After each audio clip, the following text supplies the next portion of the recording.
What's going on, my Comicchat Army? We're back with another indie review. Yes, these are my man leggings. See? Man leggings. But look, I'm sorry this one took too long. So long. I don't know if y'all can see. I'm going to cut the light off for y'all real quick so I can see this. Look. Check that out. Sanitize.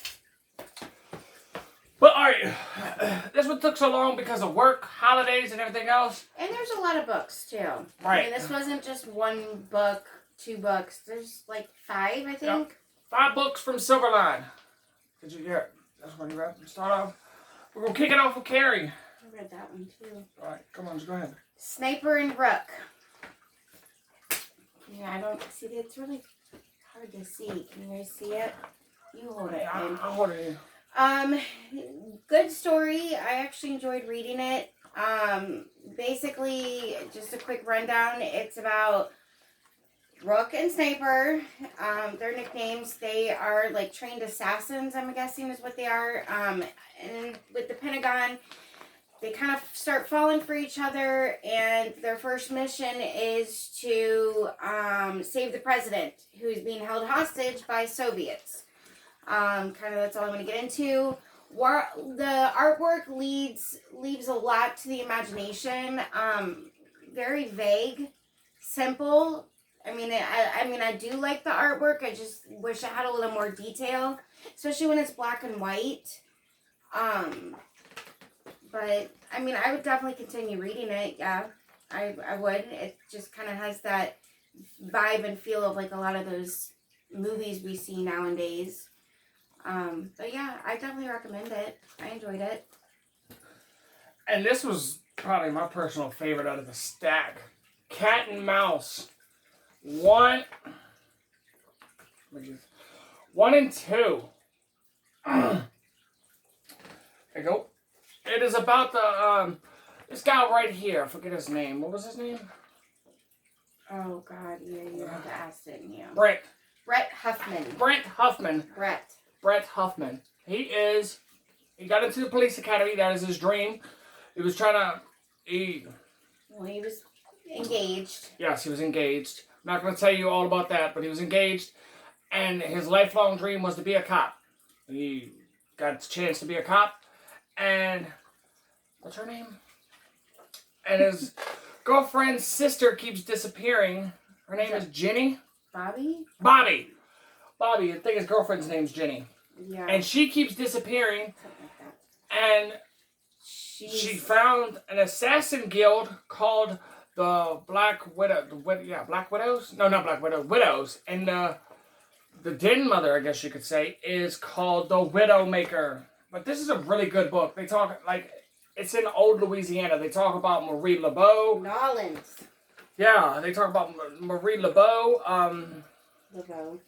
Laveau. And the artwork is great. Like, look at this. Like, that is one thing about Silverline I can say. Other than the one that the first one we went over, their artwork is so superior than than a lot of things I've been reading. Not saying the other stuff isn't good. I'm just saying there's something about their shading, their lines, and the coloring that they put into them. It has so much vibrant details. It's like it comes to life off the pages. And I love their splash pages. How they make they make really, really good use of the extra space for their chat bubbles. And I love that. They just don't seem randomly scattered through the pages. Like right down here. This guy is spreading mustard. I don't know if y'all can see it.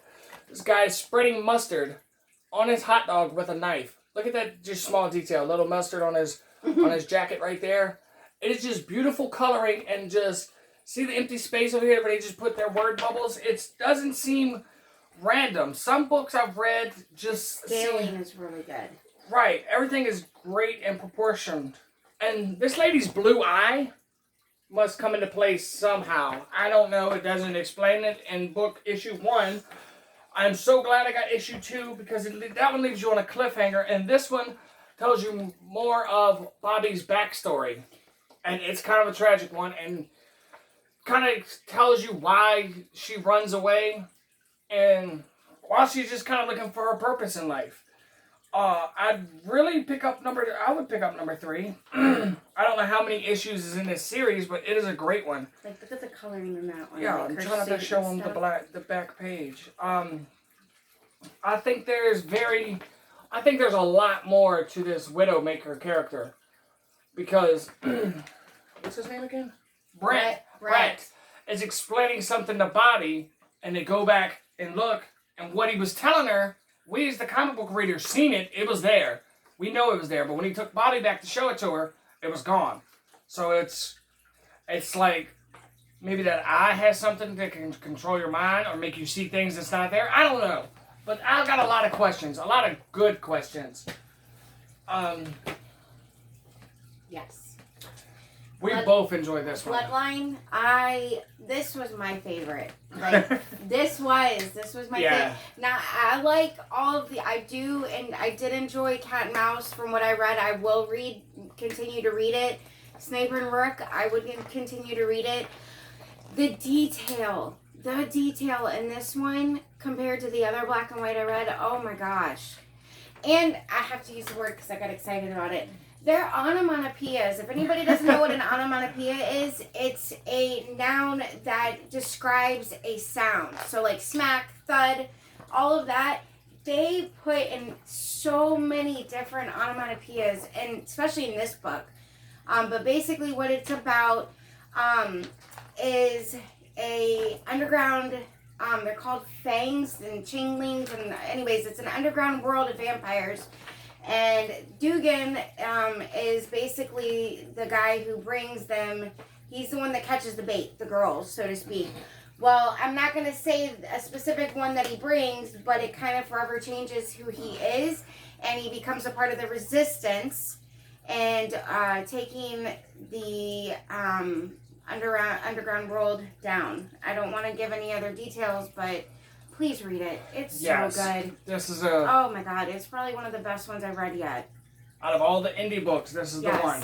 All right, Um, because at the end of the year, we're going to have a vote of everything we've reviewed and what's Carrie's favorite and what's my favorite, and when we're going to 2020. So send us your books. We got a lot coming, and we've got a lot of ways to go.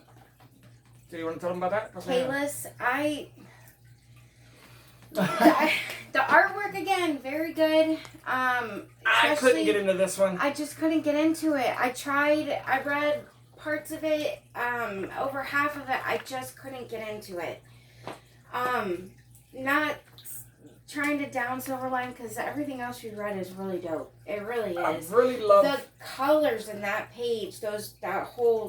Both pages, unbelievable. I love the detail in this astronaut being burnt alive coming into Earth. Yeah, it's like a meteorite shower or something. Here, check that out. Like, that is just... Even that part, look at the detail in the other stuff. Oh, yeah. Like through it. Like, look at that. It is just... Wow. I mean... But anyways... besides our opinion of not liking this book, I don't understand the white glow around the people. No, I don't either. I don't know what y'all was going for, if that was like a reflection from like the LED lights, but anyways, it's a guy. Explain it to him. Basically, from what I gathered, it's a guy that's set in Arizona, who is in need of a ride to California is what I got. Basically robs this guy in a small town, takes his wallet, his truck, and I mean, I really couldn't get much. I didn't really continue much else with it. Right, and there's flashbacks to the a lot of flashbacks to the war where they fought Japan. Yeah. Let's see. I think that's about it. I mean, I'm sorry that we couldn't get into it. We had 4 other books that we put a lot of heart, love, and soul into. There's Bloodline actually colored. Just a little splash page for you. Yeah, Bloodline real quick had like a Sin City kind of feel to it. I don't know. It's just... But just to give y'all a quick view of the 5 books. But I do recommend checking their stuff out. Yes. Oh my gosh. Definitely 4 out of 5, y'all. There you go. Thank you for letting us read these. Right. Thank you for the opportunity. And